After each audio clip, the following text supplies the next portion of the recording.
Okay, good day. So today we will be discussing about safety and emergency procedures. So these are only some of the safety and emergency procedures.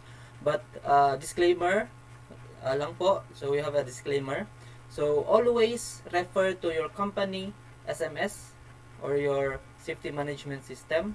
Refer to your emergency procedure on board ships. Refer on your manuals, manuals or manufacturer recommendations. Always refer to those.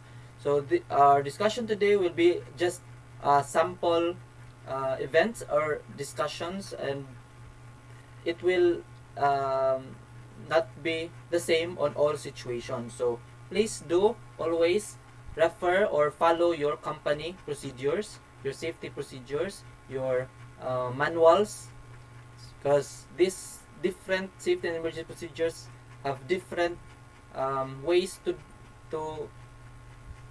to do on every situation, on every ship, on every experience on board ship, on every chief engineer, on every company. Okay, so please do always refer to your manuals. Okay, so safety and emergency procedures first. So we will just simplify things.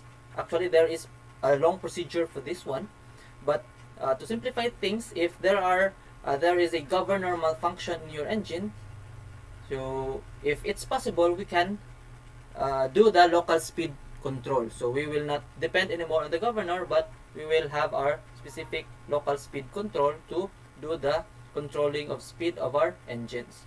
Also for pitch propeller engines or pitch propellers, also if there is a malfunction in your pitch automatic, so we can do the manual override. So we can do the manual control of our pitch using a certain lever on our engine control room. Also, next, loss of control air. So switch to local control. So usually loss of control air, it's very difficult to operate the engine without control air. So precautions, this is a high risk condition and the engine should not be operated like this for long. So there are some engines that we can do manual override. So some systems might have manual override options allowing limited operation of the engine without control air. However, this is typically only a temporary solution and would not be to be repaired or established as soon as possible. So we can also do the reduced performance of the engine. If you're in a situation where control air has been lost but the engine continues to run at a steady speed without major load changes or operational adjustments, it may be possible to maintain limited propulsion for a short period. So however, this is a high risk condition and the engine should not be operated like this for long. Okay, next, remote control malfunction. So if there is a malfunction in the remote control, we can switch to local control. So this is the local control of operating the main engine. Okay, next, fire extinguishing. If there is fire in your scavenge air space, so this is a fire in here. If there is fire in here, so what will you do? Reduce speed to slow and request bridge to stop. Stop auxiliary blower. So reduce speed to slow and request bridge to stop. So we cannot directly stop the engine at times, especially if we're in a traffic situation area. Like for example, if you're in traffic in Singapore or in China, so you cannot stop the engine directly. So one way to do it is to call the bridge and request for a bridge to stop, and then the bridge will find a place where we can stop the engine. And only we can do is reduce the speed to the slowest that we can do to prevent collision also on our ship. And then stop if the engine is stopped, stop auxiliary blower, stop fuel oil supply to engine, put the scavenge manifold fire extinguishing system into operation to kill the fire. So if whatever you have extinguishing system in your scavenge manifold, you can use it after. So some scavenge fire can be put down using steam. So we have steam 3 to 10 bar pressure into the scavenge manifold. Okay, another for bad weather. So these are also emergency. So to prevent damage, so we have a risk management. Okay, so bad weather, vessel rolling and pitching heavily.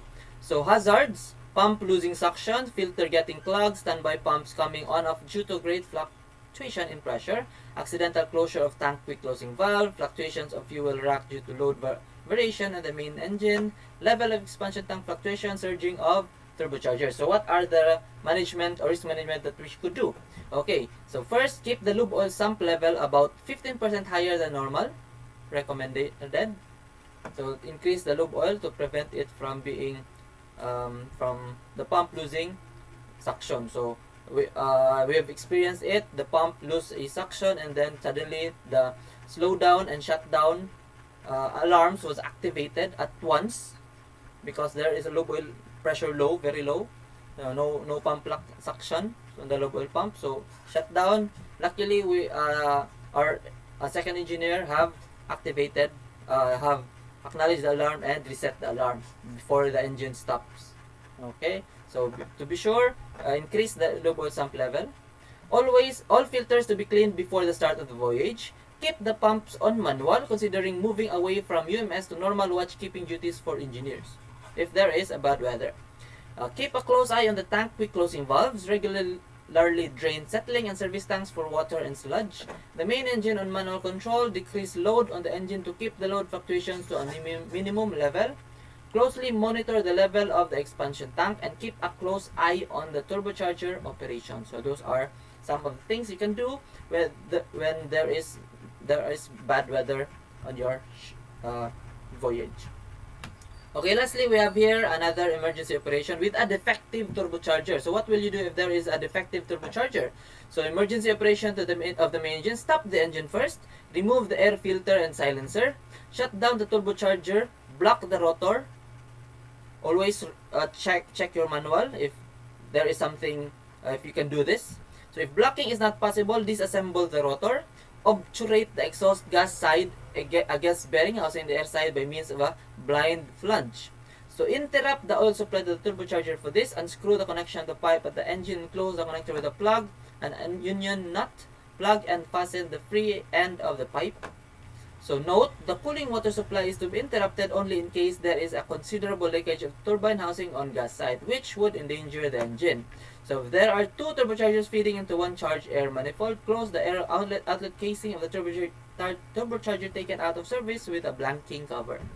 So after that, after doing it, after decommissioning the turbocharger, blinding off the exhaust passage, blinding off something, so you can now start the engine and reduce the output. So if the installation is for heavy fuel, we recommend that change to distillate fuel, diesel oil or gas oil in emergency operation. So we can still run the engine at slow pace.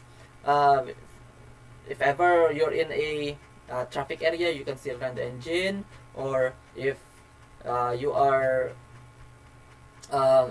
moving away from danger, you can still run the engine without turbocharger. But in this is a special case only, so you cannot do it if your turbocharger is okay and then you want it to be to blank it off. So don't do that. Okay, so this is just emergency operation of the main engine only, and this is applicable for Mac engine. So I'm not please do always read your manual on what specification or what are the things to do when there is something emergency operation on your engine.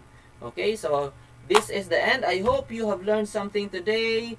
So please do subscribe and like our video, and thank you very much. Please do share our video to your friends and family. So I hope you like our video, and see you on the next one. God bless and goodbye.